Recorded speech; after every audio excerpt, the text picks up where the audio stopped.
Good day and salam sejahtera. My name is Dahlia Neniel, and on behalf of my professors, Ms. Marina Pawante and Mr. Zaki Samsudin, I'm here today to present to you our research on Western classical music, online performances during the COVID-19 pandemic, challenges and opportunities. Firstly, an introduction. The COVID-19 pandemic has affected many industries globally, and the arts is one of the many industries that was hit the hardest. The impact of the pandemic, with its lockdown and social distancing protocols, affected the artists' ability to interact with one another and audience members face to face. Musicians in particular were forced to move onto a virtual platform as a means to continue their musical creations. Artists and musicians from the likes of pop, rock, indie, and R&B genres found no difficulty in music making, composing, and producing as they were able to quickly build recording studios in their own homes and utilize technologies meant for such tasks. For Western classical musicians, however, they found themselves stranded at the beginning of 2020, not knowing what the future holds for them and how they would be able to continue performing. Western classical music has a long-standing tradition of being performed in person to live audiences in decadent locations, such as the Royal Albert Concert Hall in London, the Sydney Opera House in Sydney, and the Petronas Philharmonic Hall in Kuala Lumpur. While there have been minor assimilations of technology and Western classical music, such as the use of digital library where all past performances are kept in as archival, and the use of tablets or iPads over traditional scores, it has maintained the physical aspect of both performers and audiences. Music in general has always been viewed as a universal language. It communicates intentions, feelings, and has the ability to induce powerful emotions that result in physical and behavioral effects. In his research involving the use of Brunswick's functionalist approach and emotional communication within music performance, Patrick Janslin regarded music as a non-verbal communication and includes the presence of basic emotions with non-verbal communication, and thus implying a communication process that is compliant with Shannon and Weaver's communication model. With the study's literature review, it was categorized into 4 in order to fully address the research questions of the study and provide a deeper clarity on the research topic, and they are musical communication, ensemble performance, social interaction, and network music performance. Research involving musical communication can be found as far back as 1978, where a performer's ability to communicate dynamics, such as diminuendo and crescendo, was investigated. The research concluded that the performer's intentions could be shared across various dynamics. For example, forte is often characterized as happy or exciting, whereas piano is described as melancholy or relaxed. The difference in either lies within the key of the piece. In order for music to be created and heard coherently, performers must coordinate and communicate with one another by synchronously listening to themselves as well as others. Ensemble performance is all about collaboration. The social factors in an ensemble performance refers to the leadership styles within the ensemble. Following ensemble performance, whereby musicians are considered experts in social interactions, individuals within a group-level musical coordination may be thought of as processing units embedded within a complex system, engaged in joint actions and sharing technical, aesthetic, and emotional goals.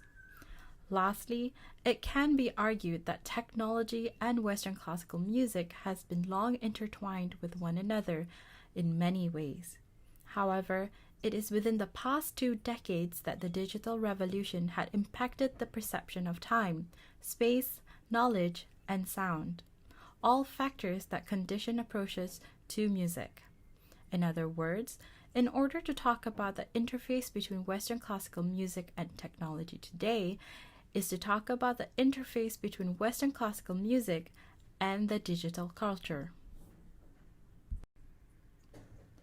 Next, we will be looking into statement of problem, research questions, research objectives, and theoretical framework. Past research such as Williamson and Davidson in 2002, Blank and Davidson in 2007, and Kawase in 2014 had studied musical communication in its physical form, between performer to performer and between performer to audience. Iorwerth and Knox's study in 2019 investigated musical communication in a virtual space by adapting networked music performance technologies and placing the performers in a separate room and providing them with a link for audio and video connection. In that study, the results were fruitful, yet beckons the question if it would work with musicians located in large distances. Based on the problem statement, two research questions emerge. Firstly, how did Western classical music artists adapt to the challenges of performing online?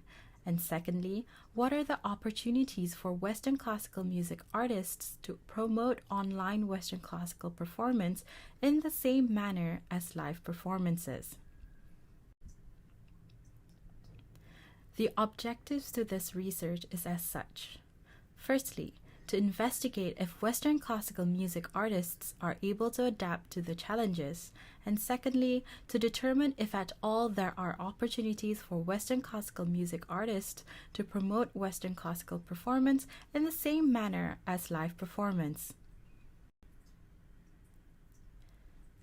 This research adopted Tagg's musical communication model within a socio-cultural framework.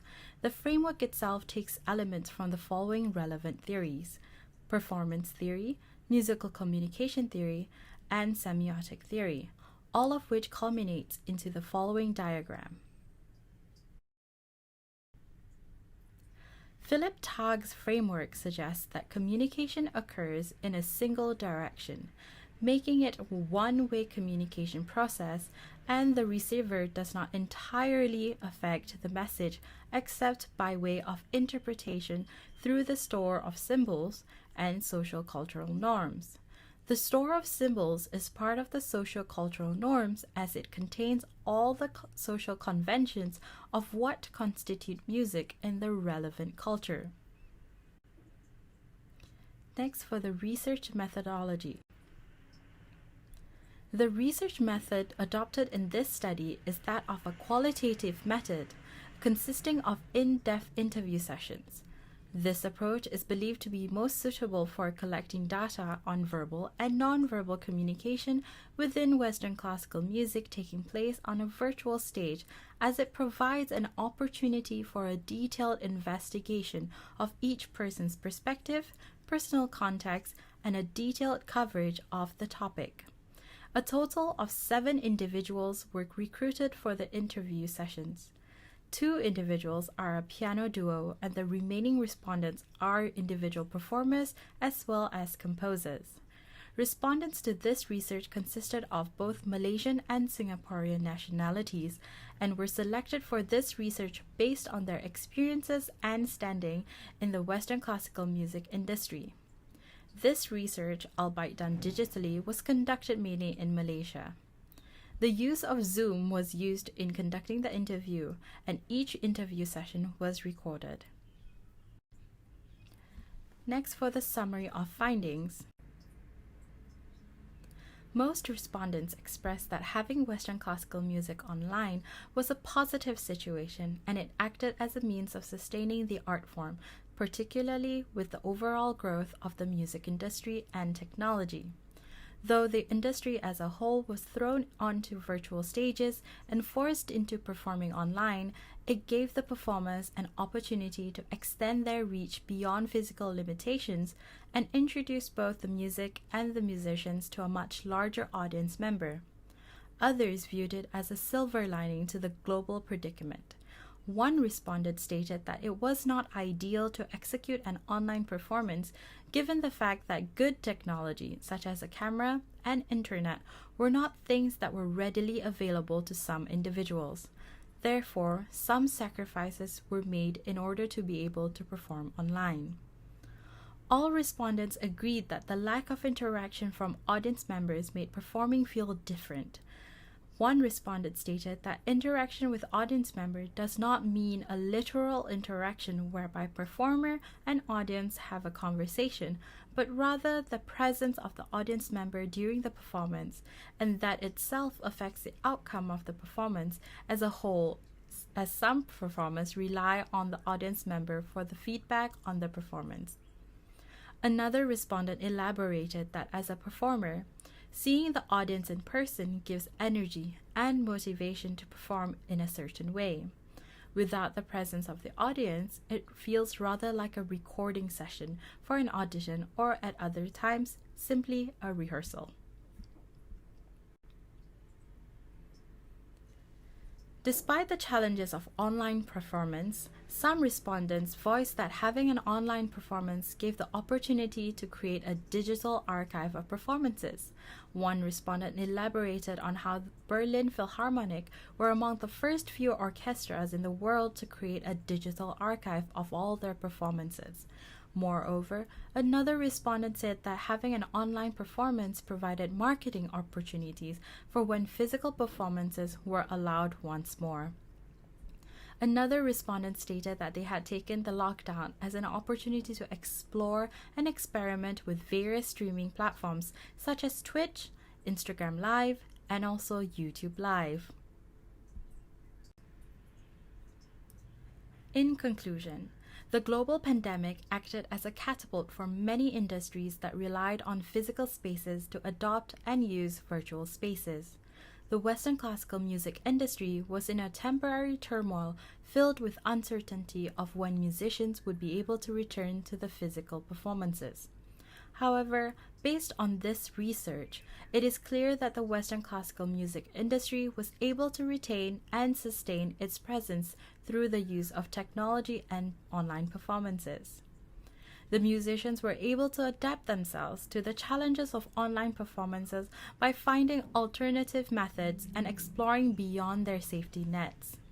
Moreover, it provided the opportunity to market both Western classical music and the performance within their location and beyond, acting as a digital bibliography for the musicians and a larger digital archive for Western classical music as a whole for a variety to interpretation and variation of pieces. In view of the conclusion previously stated, the following are some recommendations towards future research on the topic of Western classical music and online performances. Firstly, a better system of education should be put into place as a means of introducing, educating, and sustaining the arts as a whole. Secondly, existing Western classical artists should begin to incorporate technology as part of a routine when executing any musical activities as a way to become more comfortable in the presence of cameras and the like. Lastly, the Western classical music industry should view the presence of technology during performances such as live streaming as part of the normal concert program. And this concludes the presentation. Thank you and have a good day.